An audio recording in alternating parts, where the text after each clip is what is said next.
दोस्तों, युमथांग वैली की बेमिसाल खूबसूरती और मनमोह लेने वाले नज़ारों को कभी न भूल सकने वाली अपनी यादों में सहेज लेने के बाद हमारी अगली मंजिल थी नॉर्थ ईस्ट इंडिया के आखिरी छोर और चाइना से बिल्कुल सटे हुए हिस्से ज़ीरो पॉइंट। युमथांग वैली से ज़ीरो पॉइंट, जिसे युमिसम डोंग भी कहा जाता है, की दूरी लगभग 28 किलोमीटर है और इस दूरी को तय करने में लग जाते हैं 1.5 घंटे। रीज़न, यहाँ के डेंजरस और घुमावदार पहाड़ी रास्ते, बिखरी हुई चट्टानें और लैंडस्लाइडिंग से टूटे हुए रोड। दोस्तों, युमथांग वैली से ज़ीरो पॉइंट की जर्नी बहुत ही खूबसूरत और एडवेंचर से भरपूर है। यहाँ के रास्तों पर ड्राइव करना एक आर्ट से कम नहीं है। जैसे जैसे हम आगे की ओर बढ़ते हैं, खूबसूरती में भी इजाफा होता जाता है। सच में, the snow capped mountain increase the beauty of this wonderful place. आप इन रास्तों की खूबसूरती को देखकर दंग रह जाएंगे। Really you would be amazed by the scenic beauty of these breath taking mountains. हम यहाँ की खूबसूरती में खोए हुए आगे बढ़ते जा रहे थे और ऐसा लग रहा था कि ये बुलंदबाला पहाड़ दूर से ही अपनी साफ और शफाफ दूध सी बर्फ की चादर का दामन फैलाए हमारा वेलकम कर रहे हों। हम जैसे जैसे ज़ीरो पॉइंट से करीब पहुँच रहे थे, हरियाली भूरे और चट्टानी रंग में बदलती जा रही थी। यानी युमथांग वैली में जो पहाड़ हरी मखमली चादर और रंग बिरंगे फूलों से सजे हुए दिखाई पड़ रहे थे और जिसके दामन में सैकड़ों याक घास चढ़ते हुए दिखाई दे रहे थे, अब वही पहाड़ बंजर बेजान नजर आ रहे थे, जहां जिंदगी की कोई कल्पना भी ना हो। युमथांग वैली लगभग 12,000 फुट एल्टीट्यूड पर है और यहां से 28 किलोमीटर की दूरी तय करने में 4,000 फुट की ऊंचाई तय करनी होती है। रास्ता शार्प टर्न और ज़बरदस्त चढ़ाई वाला है, मगर खूबसूरती भी अपनी इंतहा को। दोस्तों, नॉर्थ सिक्किम का ये इलाका माउंट एवरेस्ट, माउंट केटू के बाद दुनिया की तीसरी सबसे ऊंची हिमालय की चोटी माउंट कंचनजंगा का हिस्सा है। दूर दूर तक बर्फ से ढके हुए पहाड़ एक अलग ही दुनिया का एहसास दिलाते हैं। ज़ीरो पॉइंट की ऊंचाई ऑलमोस्ट 16,000 फीट है और नज़ारा यहाँ का बहुत ही शानदार है। ऊंचाई बहुत ज़्यादा होने की वजह से ऑक्सीजन लेवल बहुत कम है। लोगों को हाई एल्टीट्यूड सिकनेस का बहुत खतरा होता है। दोस्तों, इतनी ऊंचाई जहाँ पेड़ और पौधे भी नहीं हैं, सिर्फ पहाड़ और बर्फ की चादर।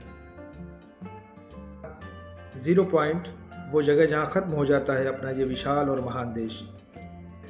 जी हाँ दोस्तों, ज़ीरो पॉइंट के बाद हमारा देश ख़त्म हो जाता है।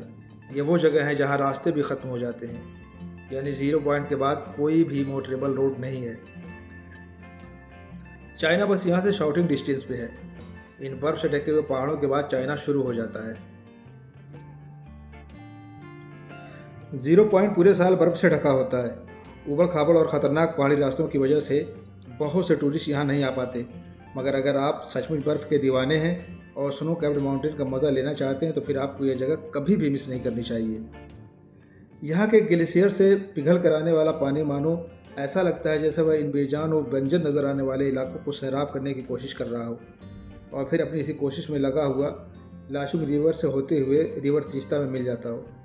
अगर इन सख्त और ठंडी चट्टानों पर एक भी पौधे, घास या झाड़ी को उगा पाने में मदद नहीं कर पाता। दोस्तों, युमिसम डोंग या ज़ीरो पॉइंट चाइना से बिल्कुल लगा हुआ हिस्सा है, इसलिए इस पॉइंट के आगे टूरिस्ट को जाने की इजाज़त नहीं है। हम इंडियंस के अलावा किसी फॉरेनर को ज़ीरो पॉइंट विज़िट करने की इजाज़त नहीं है। इस खूबसूरत इलाके का नज़ारा इतना खूबसूरत और मनमोहक है कि आपको यहाँ से लौटने का दिल नहीं करेगा, मगर लो ऑक्सीजन की वजह से यहाँ बहुत देर तक रुकना ठीक नहीं है। आइए दोस्तों, अब जानते हैं कि ज़ीरो पॉइंट जाने का सबसे अच्छा मौसम क्या है और यहाँ जाने के लिए हमें क्या क्या तैयारी की ज़रूरत है। ज़ीरो पॉइंट पूरे साल बर्फ़ से ढका होता है, मगर मार्च से लेकर के मई का महीना यहाँ जाने के लिए सबसे अच्छा होता है। इस मौसम में युमथांग वैली से ज़ीरो पॉइंट के रास्ते पर बर्फ़ के साथ फूल, हरियाली और जंगली झाड़ियाँ भी नज़र आती हैं, जो यहाँ तक की जर्नी को शानदार बना देती हैं। स्नो लवर्स, ट्रैकिंग और स्कीइंग के शौकीनों के लिए अक्टूबर से दिसंबर का मौसम सबसे अच्छा होता है, मगर यहाँ तब ठंड भी बहुत होती है। टेम्परेचर -20 डिग्री तक गिर जाता है। दिसंबर से फरवरी तक यहाँ जाना अवॉइड करना चाहिए, क्योंकि भारी बर्फबारी की वजह से यह इलाका और रास्ता ब्लॉक हो जाता है और सिक्किम के दूसरे हिस्सों से कट जाता है। हम यह चाहें जिस मौसम में भी जाएं, अपने साथ गर्म कपड़े और दवाइयाँ अपने साथ ज़रूर ले जानी चाहिए। गम बूट और जैकेट आप युमथांग वैली से रेंट पर ले सकते हैं। दोस्तों, चाइना यहाँ से बहुत पास है, इसलिए यहाँ जाने के लिए इनर लाइन परमिट की ज़रूरत होती है। जो आप गैंगटोक में किसी भी ट्रैवल एजेंसी से करा सकते हैं। दोस्तों, काला पत्थर की तरह 0 पॉइंट भी पैकेज में शामिल नहीं होता है। इसके लिए ड्राइवर को 300 से 350 रुपये पर पर्सन के हिसाब से और पर लोकेशन के हिसाब से देना होता है। यह ड्राइवर के लिए एक इंसेंटिव होता है जो यहाँ के ख़तरनाक और थका देने वाले रास्तों पर ड्राइव करने के लिए होता है। 0 पॉइंट यानी काला पत्थर और 0 पॉइंट को विजिट कराने का पूरा चार्ज ड्राइवर का होता है।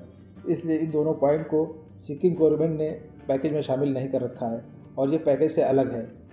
आप भी हमारे साथ नॉर्थ सिक्किम की खूबसूरती को घर बैठे एक्सप्लोर करने के लिए हमारी नॉर्थ सिक्किम सीरीज़ की बाकी वीडियोस को ज़रूर चेकआउट करें। उम्मीद है दोस्तों हम आपको 0 पॉइंट के बारे में ज़रूर कुछ अच्छी इन्फॉर्मेशन दे पाए होंगे। अगर आपको हमारी ये कोशिश पसंद आई हो तो वीडियो को लाइक और चैनल को सब्सक्राइब ज़रूर करें। अगर आपकी कोई क्वेरी हो तो कमेंट करके ज़रूर पूछें। अब इजाज़त दीजिए दोस्तों। Have a nice day. अल्लाह हाफिज़।